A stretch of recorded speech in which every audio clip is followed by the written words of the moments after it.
When was the last time that you heard of mass deaths due to a certain disease? You're probably going to have to look in another country or in a history book. Dr. Lahara, a public health journalist and a physician, states that we no longer have, in 2012, that we no longer have to deal with these infections because of how effective our vaccines are. It's important to realize why it is so successful, because the more you understand why and how it's successful, the more you have an understanding of how life is preserved. And that increases the value of life to you and the lives of others. In this speech, I'm going to teach you about vaccinations. I'm going to start with the origins of the first vaccinations.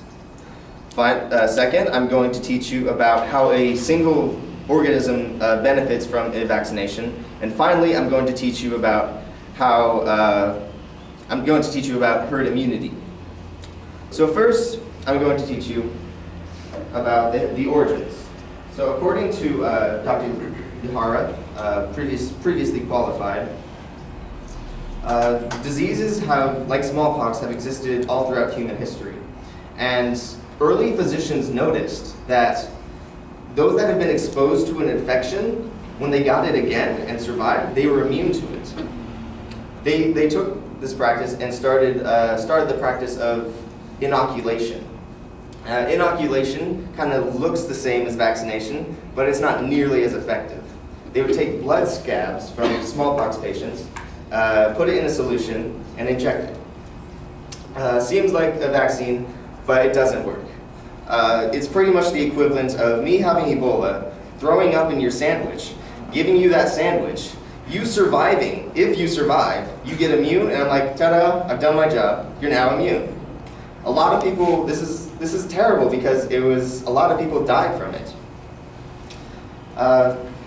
Thankfully, things did not continue this way. In 1796, a man named Edward Jenner noticed something during a smallpox outbreak. He noticed that milkmaids did not catch the disease. He continued his study and he realized that cowpox acted as the inoculation of smallpox. He studied this and we have the first vaccination. Since then, there have been a lot more vaccinations and we have all benefited from it. Second, I want to talk to you how a single vaccination works on an individual. According to the College of Physicians of Philadelphia, a medical college that published a educational program in 2010, the process of immunization is as follows. The pathogen is introduced into your body. It is then found by helper T cells. Those helper T cells identify it as foreign, and therefore they call in backup. They call in three types of cells: killer T cells, plasma B cells, and memory B cells.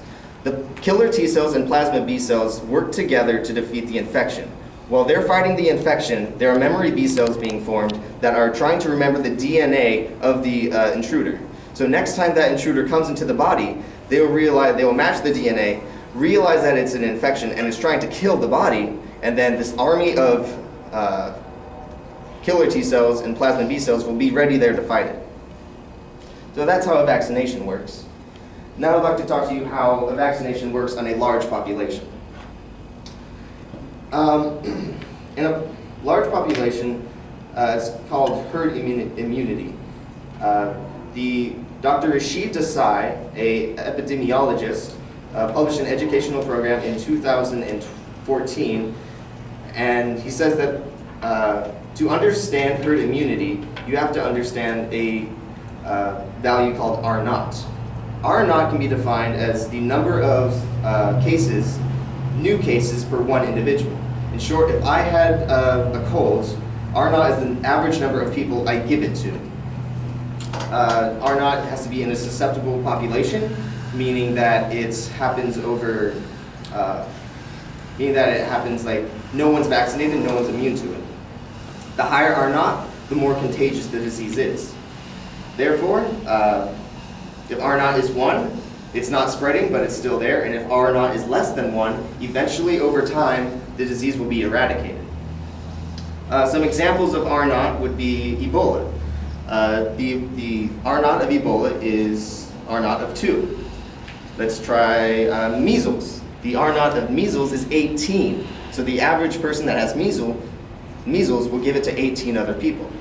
How do you reduce R naught? How do you stop a spread? First, the first way is quarantine. And the second way is vaccinations.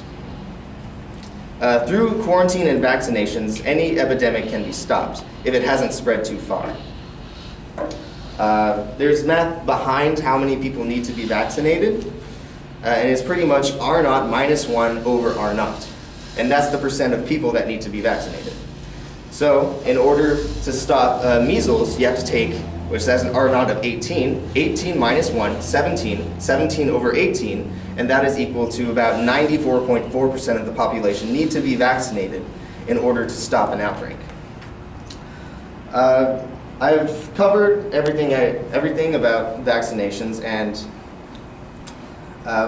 first we covered the origins of the first vaccination. Then we covered how vaccination works on an individual, and finally we covered how vaccinations work on a large population. I hope that you will value life more now that you realize that you are living in great times when everyone is immune. Thank you.